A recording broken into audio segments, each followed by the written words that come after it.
Bom, então, como a Camila falou, o simbolismo foi um movimento que se iniciou no final do século XIX na França. Ele, no mais, buscava expressar a realidade através de símbolos, sensações e estados de espírito. Então, ele tinha muito da subjetividade, do miticismo, da musicalidade e o uso de símbolos e metáforas na sua composição. Agora, eu vou falar um pouquinho das principais características que ele possuía. Então, ele focava muito na subjetividade, dando ênfase no individual, no miticismo e na espiritualidade, na musicalidade, então usava muitos recursos sonoros, os símbolos e as metáforas, então ele usava muito de figuras de linguagem,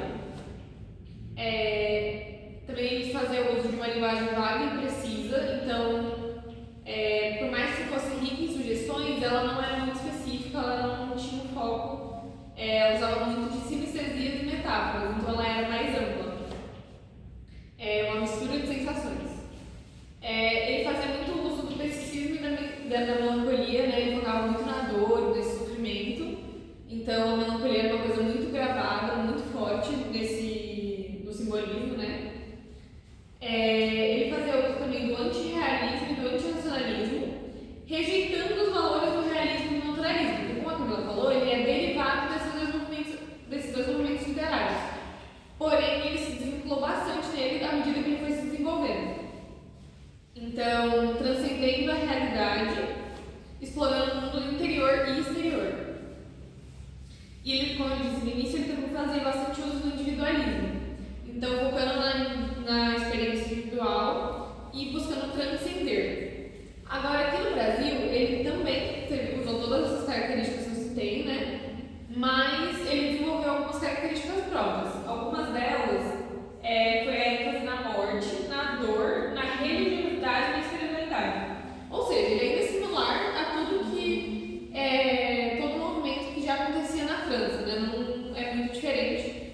Porém, ele teve algumas características próprias, alguns autores diferentes, e essas são as principais características. Então, ainda muito forte a coisa da melancolia e daquela parte, por mais que foque muito na espiritualidade e na religiosidade e no misticismo, ainda tem um pé na realidade, ainda tem essa parte que também é importante.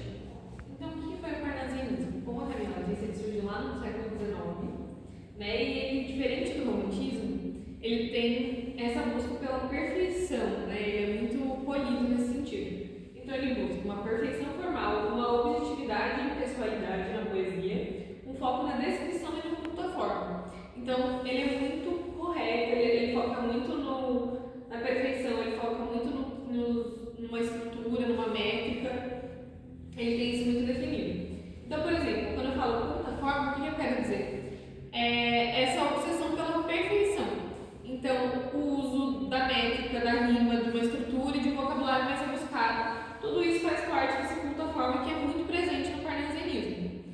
Ele usa muito da impessoalidade, da objetividade, como eu disse. E o que é isso, né? Diferente do romantismo, ele é mais objetivo, então sua linguagem é mais formal e mais direta. E quando eu digo que ele é mais impessoal, então ele não tem tanta relação com o sentimento. Ele é mais alheio, podemos dizer assim. Então ele não usa tanto esses sentimentos, ele não valoriza tanto essa parte da poesia. Ele descreve as coisas como elas são, a forma mais polida, de uma forma mais neutra também. Ele usa também de um conceito de arte pela arte, então também sem essa parte sentimental. Então, sem compromisso com uma parte social, com uma parte artística, com uma parte moral. É uma parte mais pela beleza da coisa e sem tanto uma justificativa do porquê daquilo. Ele retoma bastante a antiguidade clássica, né? Ele usa bastante desse molde mais tradicional. Então, nisso ele também usa muito do vocabulário mais raro, mais rico. A linguagem é muito importante no parnasianismo, então também uma linguagem mais polida. E usa muito a musicalidade na hora do poema. Eles têm uma preferência pelo soneto, então a maioria das poesias do parnasianismo são sonetos,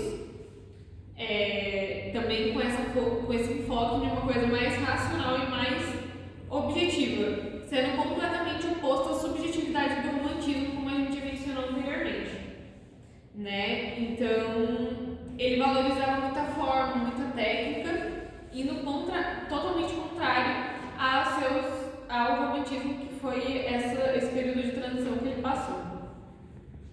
Pode. Bom, então, como a Camila falou, o simbolismo foi um movimento que se iniciou no final do século XIX na França. Ele, no mais, buscava expressar a realidade através de símbolos, sensações e estados de espírito. Então, ele tinha muito da subjetividade, do miticismo, da musicalidade e o uso de símbolos e metáforas na sua composição. Agora, eu vou falar um pouquinho das principais características que ele possuía. Então, ele focava muito na subjetividade, dando ênfase no individual, no miticismo e na espiritualidade, na musicalidade, então usava muitos recursos sonoros, os símbolos e as metáforas, então ele usava muito de figuras de linguagem, também ele fazia uso de uma linguagem vaga e precisa, então por mais que fosse rica em sugestões, ela não era muito específica, ela não tinha um foco, ela usava muito de sinestesias e metáforas, então ela era mais ampla. Uma mistura de sensações. Ele fazia muito uso do pessimismo e da melancolia, né? Ele focava muito na dor, nesse sofrimento. Então a melancolia era uma coisa muito gravada, muito forte no simbolismo, né? Ele fazia uso também do antirrealismo e do antirracionalismo, rejeitando os valores do realismo e do naturalismo. Então, como a Camila falou, ele é derivado desses dois movimentos literários. Porém, ele se desvinculou bastante nele à medida que ele foi se desenvolvendo. Então, transcendendo a realidade, explorando o mundo interior e exterior. E ele, como eu disse no início, ele também fazia bastante uso do individualismo. Então, focando na experiência individual